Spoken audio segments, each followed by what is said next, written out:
আসসালামু আলাইকুম বন্ধুগণ। খলিফা হযরত উসমান রাদিয়াল্লাহু তাআলা আনহু কি কোরআন পুড়িয়েছেন? প্রিয় দর্শক ও শ্রোতা, আজকাল রাস্তাঘাটে কোরআনের সমজদার পাওয়া যায়। কারণ এই যুগে সমজদার হতে কিছু জানতে হয় না, পড়ালেখার দরকার হয় না খুব একটা মোবাইল ফোন হলেই চলে। আহাম্মকরাই ও ফোনওয়ালাকে সমজদার এবং মহাপণ্ডিত বানিয়ে দেবে, তারপর সে জ্ঞান বিতরণ শুরু করবে। ব্যাপার আর কিছুই না, কোরআন সম্পর্কে একগাদা মিথ্যা ইতিমধ্যে তার আয়ত্ত হয়ে গেছে। ইসলাম বিদ্বেষীরা শুরু থেকেই কোরআনের বিরুদ্ধে লেগে আছে। কোরআন সম্পর্কে শত শত মিথ্যার জন্ম দিয়েছে। ওইসব মিথ্যার সামনে পড়ে মোবাইলওয়ালা প্রথমে হক চকিয়ে যায়, তারপর ঈমান ত্যাগ করে এবং কোরআনের বিরুদ্ধে, ইসলামের বিরুদ্ধে বক বক করে তার অর্জিত জ্ঞান বিতরণ করতে শুরু করে। যার একটা কম্পিউটার আছে তার জন্য এই কাজটা আরো সহজ না। যা শিখছে তার সবকিছু মিথ্যা তা আমি বলছি না, কিন্তু 10টা সত্যের মাঝে একটা মিথ্যা যোগ হলে বাকি 10টাও তো বরবাদ হয়ে যায়। এরকমই একটা মিথ্যা হলো হযরত আবু বকর রাদিয়াল্লাহু তাআলা আনহু এবং হযরত উসমান রাদিয়াল্লাহু তাআলা আনহু এর নামে কোরআন পোড়ানোর অপবাদ। এটা যদি সাধারণ একটা অপবাদ হতো তাহলে চুপ করে হজম করা যেত, চুপ করে থাকতাম। কিন্তু এটা মুসলমানদের ঈমান আকীদার সাথে সম্পর্কিত একটা বিষয়, কাজেই কথা তো বলতেই হবে। হযরত আবু বকর রাদিয়াল্লাহু তাআলা আনহু অথবা হযরত উসমান রাদিয়াল্লাহু তাআলা আনহু যে কোরআন পোড়াননি তা বুঝতে হলে ইসলাম বিদ্বেষীদের চরিত্র আগে বুঝতে হবে। কোরআন নিয়ে ষড়যন্ত্র প্রথম শুরু করেছিল তুলাইহা এবং মুসাইলামা কাযযাবা। হযরত মুহাম্মদ সাল্লাল্লাহু আলাইহি ওয়াসাল্লামের জীবদ্দশায় তাদের একজন কবিতা রচনা করে সেগুলো কোরআনের আয়াত বলে চালাতে চেষ্টা করেছিল। নবুয়ত ভাগাভাগিরও প্রস্তাব পাঠিয়েছিল। তার ধারণা ছিল না নবুয়ত কি জিনিস। নবীজি সে প্রস্তাব ভদ্রভাবে প্রত্যাখ্যান করে জানিয়েছিলেন যে এ ব্যাপারে তার নিজের কিছুই করার নেই, কারণ ব্যাপারটা আল্লাহর ইখতিয়ারে। নবীজির জীবদ্দশায় ব্যাপারটা আর বেশি দূর গড়ায়নি, কিন্তু তার ওফাতের পরে তুলাইহা নিজেকে নবী বলে দাবি করে এবং নিজের একটা দল গড়ে তোলে। মুসাইলামা কাযযাবার একই অবস্থা। হযরত আবু বকর রাদিয়াল্লাহু তাআলা আনহু যখন খলিফা, তিনি হযরত খালিদ বিন ওয়ালিদ রাদিয়াল্লাহু তাআলা আনহুর নেতৃত্বে একদল সেনা পাঠিয়ে সে ফিতনা দূর করেন এবং তুলাইহা ও মুসাইলামার সকল মিথ্যা কোরআন ধ্বংস করেন। এভাবে আরো প্রায় 1/2 ডজন ভণ্ড নবী এবং তাদের কাব্যগ্রন্থ বিনাশ ঘটিয়ে মূল কোরআনকে সংরক্ষণ করা হয়। ওই 1/2 ডজন নবীর মধ্যে শারজা নামে একজন মহিলাও ছিল। তাকে অবশ্য হত্যা করা হয়নি, কারণ বিপদ দেখে সে নিজেকে মুসলমান বলে দাবি করেছিল। হযরত ওমর রাদিয়াল্লাহু তাআলা আনহুর সময় কোনো ভণ্ড নবী বা ভণ্ড কোরআন আলার আবির্ভাব ঘটেনি, মনে হয় সাহস করেনি। সবাই জানেন যে ওমর রাদিয়াল্লাহু তাআলা আনহু একটু কঠোর ছিলেন। তার হাতে সবসময় চাবুক থাকতো। বেতাল দেখলে সপাং সপাং করে চাবুক চালাতে একটু দেরি করতেন না, সামান্যতম দ্বিধাও করতেন না। তার সামনে তাই ফিতনাবাজরা কোনো ফিতনা সৃষ্টি করতে ভয় পেত। আল হাদিস সাক্ষী, তাকে শয়তানও ভয় পেত। কিন্তু হযরত উসমান রাদিয়াল্লাহু তাআলা আনহুর বিনম্র স্বভাব দেখে আরবের কবিগণ গা ঝাড়া দিয়ে উঠল।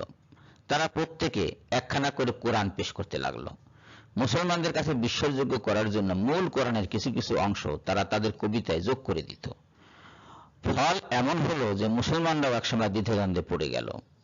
ঠিক এই সময় খলিফা হযরত উসমান রাদিয়াল্লাহু তাআলা আনহু মূল কোরআন অক্ষত রেখে কবিদের পেশ করা নকল কোরআন রূপী কাব্যগ্রন্থগুলোকে পুড়িয়ে ফেলেন। কিন্তু সেই সব অমুসলিম কবিদের উত্তরসূরি এখনকার অমুসলিম কবি, বুদ্ধিজীবী আর গবেষকরা আজ বোকার মতোই বলে বেড়াচ্ছে যে হযরত উসমান রাদিয়াল্লাহু তাআলা আনহু কোরআন পুড়িয়েছেন। নাউজুবিল্লাহ। ইসলামের বিভিন্ন বিষয় নিয়ে ফিতনা সৃষ্টি করা এবং মুসলমানদের ঈমান নষ্ট করা যাদের স্বভাব, তাদেরকে বিশ্বাস করার কোনো কারণই নেই। খলিফা কেন, কোনো সাধারণ মুসলমানও কখনো কোরআন পড়াতে পারে না। কেন পড়াবে? তার স্বার্থ কি? যে বস্তুর উপর খলিফার নিজের জীবন ও সম্মান নির্ভর করছে সেই বস্তু তিনি পড়াবেন কেন? তিনি তো খলিফা হয়েছিলেন ওই কোরআন ছিল বলেই। সেই কোরআন তিনি পড়াবেন কেন? কি কারণ? আমি জানি যে এই প্রশ্নের জবাব দেওয়ার কেউ নেই, কোন যুক্তিসঙ্গত জবাবও কোনো ফিতনাবাজের কাছে নেই। তথাপি থামবে না, বকর বকর বকর বকর বকর বকর বকর বকর করতেই থাকবে। যখন আর কিছু বিশ্বাস করাতে পারবে না, তখন শয়তানের মতো মনে সন্দেহ ঢোকানোর চেষ্টা করবে, বলবে খলিফা যে কোরআনের সব আয়াত সঠিকভাবে সংরক্ষণ করতে পেরেছেন তার প্রমাণ কি? আহাম্মকদের এই প্রশ্নের জবাবও মুসলমানদের মাঝে জীবন্ত সত্যের বেশে সদা বিরাজমান। একটা নয়, অনেকগুলা। এখানে কয়েকটি উল্লেখ করছি। এক, হযরত ওসমান রাদিয়াল্লাহু তাআলা আনহু নিজে কোরআনের হাফেজ ছিলেন। একাধিক হাদিস দ্বারা প্রমাণিত যে তিনি প্রতি রাত্রে তাহাজ্জুদ নামাজের মধ্যে কোরআন খতম করতেন। কাজেই তার সংকলিত কোরআনে ভুল হওয়ার সম্ভাবনা 0%-এরও কম। দুই, উম্মুল মুমিনিন হযরত হাফসা রাদিয়াল্লাহু তাআলা আনহার কাছে সংরক্ষিত কোরআনের নুসখা প্রামাণ্য দলিল হিসেবে ব্যবহৃত হয়েছিল। হাফেজদের জ্ঞান এবং সংরক্ষিত নুসখা এ দুটো হুবহু এক হয়েছিল। কাজেই কোরআন সংরক্ষণে কোনো ত্রুটি ঘটেনি। তিন, কোরআন সংরক্ষণ হযরত ওসমান রাদিয়াল্লাহু তাআলা আনহু একা করেননি, সব সাহাবীদের সহযোগিতায় কাজটা নিখুঁতভাবে সম্পন্ন হয়েছে। চার, হযরত মুহাম্মদ সাল্লাল্লাহু আলাইহি ওয়াসাল্লামের জীবদ্দশায় তার সামনে তার নিজ কণ্ঠে তেলাওয়াত শুনে 9 জন কাতিব বা লেখক কোরআন লিপিবদ্ধ করতেন। নবীজি স্বয়ং নিরক্ষর ছিলেন, সেই জন্য তার কাতিব প্রয়োজন হতো। সেই সব কাতিব হযরত ওসমান রাদিয়াল্লাহু তাআলা আনহুর সময়ও জীবিত ছিলেন। হযরত আলী রাদিয়াল্লাহু তাআলা আনহু এবং হযরত মুয়াবিয়া রাদিয়াল্লাহু তাআলা আনহু তাদেরই মধ্যে দুজন কাতিব। কোরআন সংরক্ষণের সময় তারা সবাই সহযোগিতা করেছেন, কেউ বিরোধিতা করেননি। 5, কোরআন সংকলন নিয়ে মুসলমানদের মাঝে কোনো মতবিরোধ কখনো দেখা দেয়নি। এ নিয়ে আপত্তিটা শুধু অমুসলিমদের, যদিও তারা কোরআন মানে না। 6, সংকলিত কোরআনের সর্বমোট 13টি কপি করে তৎকালীন মুসলিম জাহানের বিভিন্ন প্রদেশের শাসকদের কাছে তা প্রেরণ করা হয়েছিল। ওই কপিগুলো নকল করে প্রাদেশিক শাসকগণ মুসলমানদের মাঝে বিতরণ করেছেন এবং মুসলমানরা তা অনুসরণ করেছেন। আজও সেসব কপি বিশ্বের বড় বড় মিউজিয়ামগুলোতে সংরক্ষিত আছে। এসব কপি নিয়ে কখনো কেউ কোনো রকম সন্দেহ পোষণ করেনি। 7, ইংরেজ জাতি মুসলিম জাহানের শাসনভার লাভ করার আগ পর্যন্ত কোরআনের এইসব কপি নিয়ে সামান্যতম কথা ওঠেনি। কোরআন নিয়ে এই ফালতু বিতর্ক শুরু হয়েছে ইংরেজ কলোনির যুগ থেকে।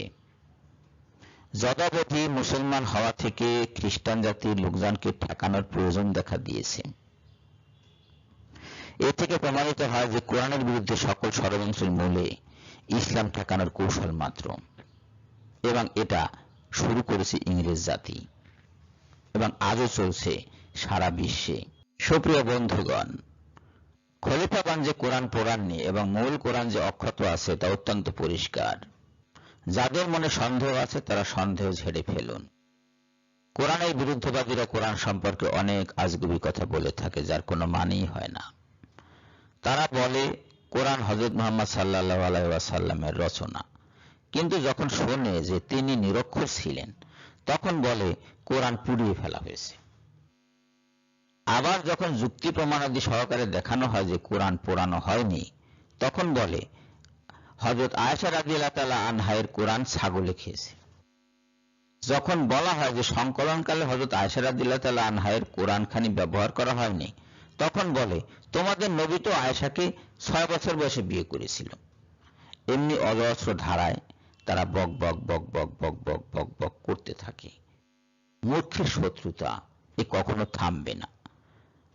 আসুন আমরা তাদের কথা শোনা বন্ধ করে দেই এবং তারা যে কিছু বলছে সেটাই আমরা ভুলে যাই। আসুন কোরআনকে আমরা দৃঢ়ভাবে অনুসরণ করি, দৃঢ়তার সাথে ধরে রাখি এবং সংরক্ষণ করি। সবাইকে ধন্যবাদ জানিয়ে আজকের মতো এখনকার মতো বিদায় নিচ্ছি। ধন্যবাদ সবাইকে। আল্লাহ হাফেজ।